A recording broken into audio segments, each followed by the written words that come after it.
Gaelic, I would now like to introduce to you our candidate in Clare and chairman of the Irish Freedom Party, Bull the Boss, for Michael Leahy. Thank you very much. For the Irish Freedom Party, the protection of free speech is our absolutely non-negotiable core value. It is probably the main reason we came into existence as a party.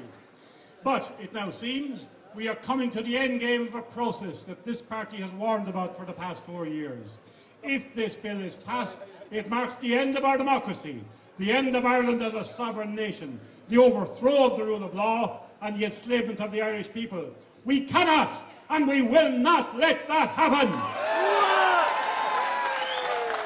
Free speech must be regarded as the primary liberty, because without free speech, no other freedom can be defended or vindicated. This has been recognised since ancient times, that without free speech, there comes the right hook. Sorry folks, can you hear me? Okay, sorry about that. We'll see if we can get the generator going again. It's new equipment, so we're finding our way. Without free speech, you can have no democracy, you can have no politics. We got to ask 2 questions about this bill now. Why is it Ireland, and why is it now? Why now? Our government needs us to be silent because it does not want us questioning the policy of mass immigration and replacement of the Irish population.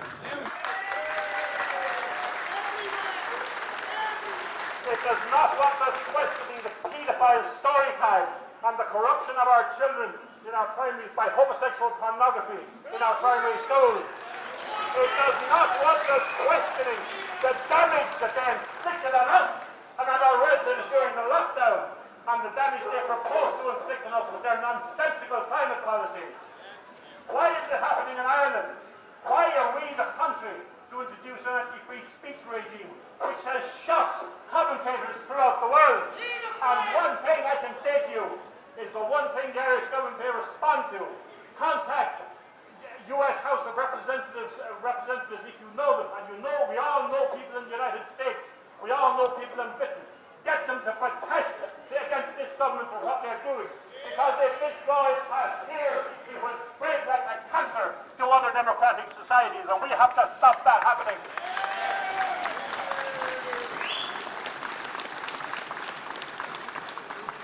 Why is it that over the past 20 to 30 years, Ireland is always the most extreme country in its attacks against property and free speech, in the politicising of its judiciary, and its attacks against the family and against Christian belief?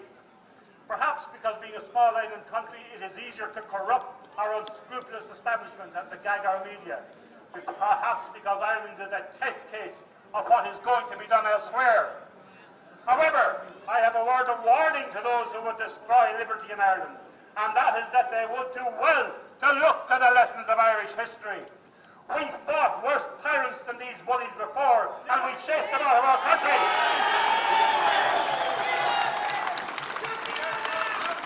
We are well capable of doing the same thing again, and those in our government, dominated by people with no loyalty whatsoever to this country, would do well to remember that. If we do not have free speech, we cannot describe ourselves as a free society. Our freedom can't be taken for granted. It was hard won, and we have a duty to fight hard to retain it.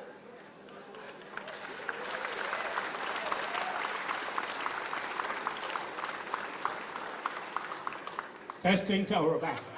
Thanks, guys. For a few weeks. Thanks, guys. That's a bit better.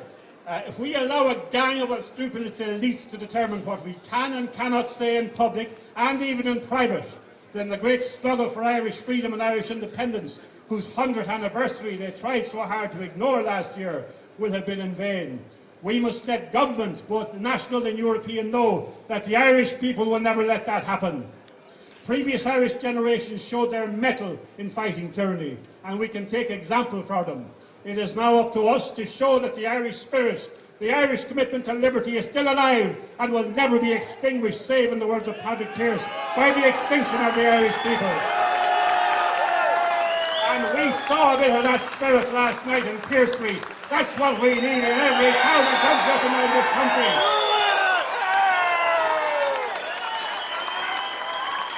This legislation legislation has been introduced at the behest of a gang of black-shirted fascists and activists who regularly bring their violence onto our streets.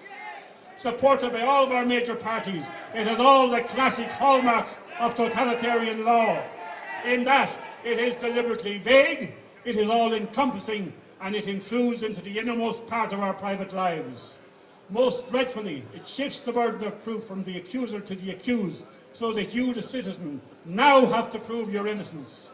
Nobody, and I mean nobody, is safe from this legislation, and that is its intent. Any parent who seeks to protect their children from the sexual predators who now manipulate our government, anyone who objects to their neighbourhood being taken over by unvetted immigrants, anyone who objects to the madness being taught in our schools, all have the potential to be arrested, massively fined, or imprisoned under this legislation. When I tell that to people, they simply don't believe me. Go and look at the legislation. Look at what our Dáil is proposing against its own people. We've got to wake up to the fact they hate our guts. And if we want to fight hate, the first place we should start is with this hateful government. The Burkes, with all their faults, have been the canary in the coal mine, and the way they have been treated by our state is a salutary warning for what may be in store for the rest of us. We must also question the role of the European Union in this matter. When I see Mark Rutte, the Dutch Prime Minister, who has attacked his own farmers, demanding the expulsion of Hungary because it dares to try to protect itself from the promotion of homosexuality to children, and when he says that this is an indication that Hungary does not subscribe to European values, I can only say that if European values involve the predatory sexualization of children, then it is time that those European values were swept back into the gutter where they belong.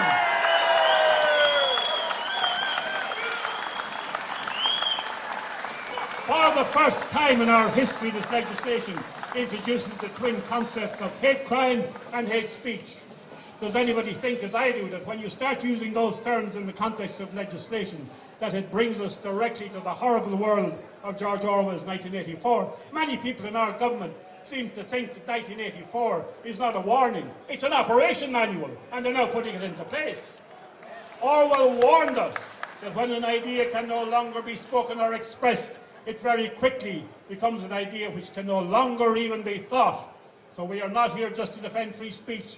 We are here to defend free thought and defend our rights and dignities as human beings. I am here to say we will never let them take our dignity without a fight of the most determined and bitter kind. And if they want that fight, they can have it.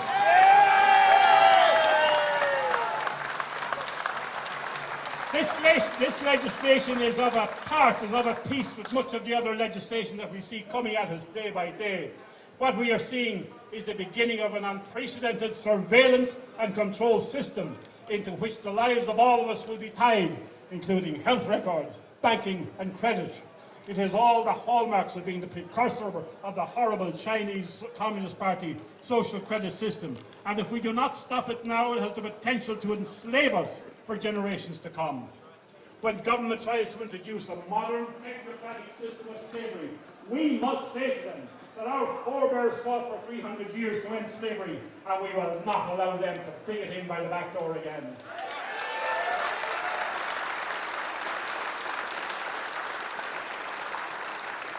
From the point of view of natural justice, this legislation has at least two elements that should fill us all with dread. It defines hate crime as any crime which is perceived by the receiving party as having been motivated by hate. Just think about that for a moment. Such a perception is purely subjective and can have no place in any just law. What burden of proof will be required other than somebody's feelings? This is clearly a blackmailer's charter and a liar's license. In addition, it introduces a two-tier system of law with a very restricted group of designated victim classes being empowered to use legislation to attack and suppress the free speech rights of the majority population. I needn't tell you that this legislation is not going to be dealt with in an even-handed fashion. Do you seriously think that they're going to use this against Islam? Do you seriously think they're going to use it against the criminal elements that they're bringing into this country? This legislation is aimed at you, it's aimed at keeping you silent, it is aimed at attacking your rights. It will be imposed in a racist way against Irish people, and that's why it has to be stopped.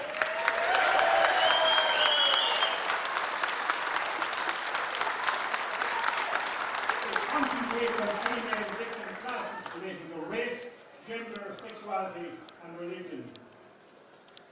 Can we really believe that the elaborate sexual identification and gender politics contained in this law is anything other than an indirect means of attacking religious freedom? Is it not also a means of attacking the identity of human beings themselves? And a foreign president once commented about the West that they now seem to be attacking what it is to be a man or a woman, and that's why the West is in such serious decline. The person who made that comment was President Putin. And I can tell you that he's looking down on us, and what he's doing regarding what we're doing as totalitarian. We've got a serious problem. We must also question what impact this legislation will have on the role of Garda Síochána in our society. Garda Síochána are going to be put in a situation of prosecuting people, not for criminal acts, but for holding the wrong opinions. We must question whether the Guards will be forced to become the political arm of an emergent police state. And if you want a taste of what that might be like, then think of the lockdown on steroids. I would say to the Garda Síochána, are you happy to be asked to be a new Stasi in Ireland? Are you happy to break into people's houses and seize their computers and question them about their opinions? Because that's what you're going to be faced with. We need Garda Síochána to be just that, the guardians of the peace, and not the enforcers of an intolerant, racist and sexist moral code of political correctness.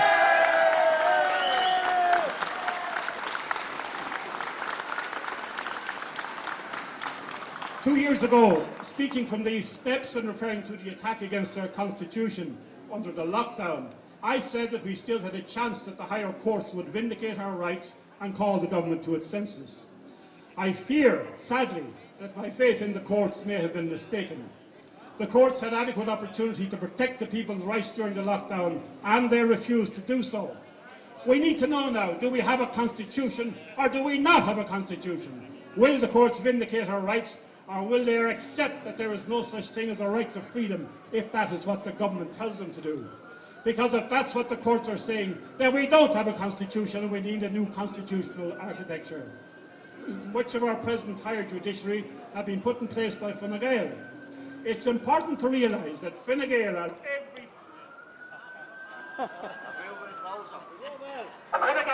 every bit as much of a threat to the stability of our democracy as are the traitors, the globalist traitors of Sinn Féin, or the madmen and madwomen of the Green Party. The judges that have been appointed have been put there to ignore the human rights provisions of the Constitution and to enable the government to do whatever it wants. Repeatedly, the courts have ignored the concept of imprescriptible rights and of natural law. If the courts will not vindicate us, if the courts will not stand up for the liberties of the Irish people, established through 300 years of sacrifice and struggle and blood and suffering, then the courts are not fit for purpose. They must be swept aside and replaced with a new system that will protect us.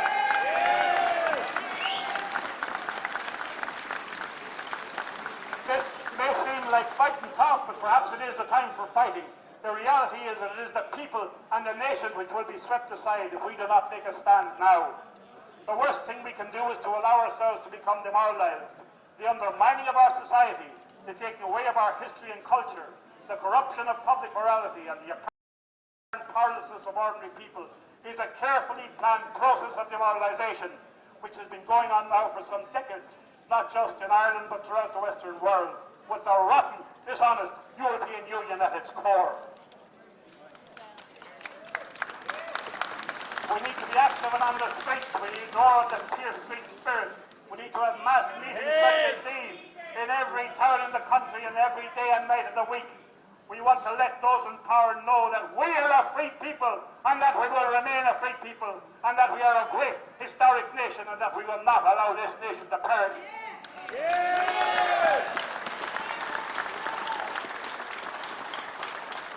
We need to say to those who seek to destroy us, we are coming. It is not you who will destroy us, but it is we, the people, that will destroy you. We are coming to demand justice for Ireland. We are coming, and there is no power on earth that will stop a unified and risen people when it is awakened.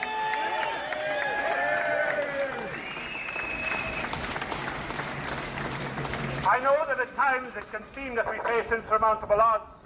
You will hear nothing about this rally in our newspapers tomorrow, and you will hear nothing about it in our Mockingbird state television. But I can tell you who will notice it. The elected representatives who will begin to realise that their jobs are on the line. They will notice it, and for that reason, we must continue to be active and to make noise. You know, as I spoke at the last time I was here, and whenever I speak to a meeting, I always look at what date it is, what the anniversary was. Last time, it was the anniversary of the death of General Michael Collins. Today is the 13th of May, and I looked at my diary. Today is the anniversary of the first operation at Fatima. You know, I think there may be a message there somewhere, because we need prayer. We are faced with an unaccountable evil when we look at the faces of our government. And we can be as active as we want, but we also need to get on our knees and pray for the help of Almighty God. I conclude by thanking you for coming out in such great and enthusiastic numbers today. And I ask you to continue to stand by our country, to stand by our nation, to stand by the Irish Republic, and to stand by God Almighty for the rights and liberties of the Irish.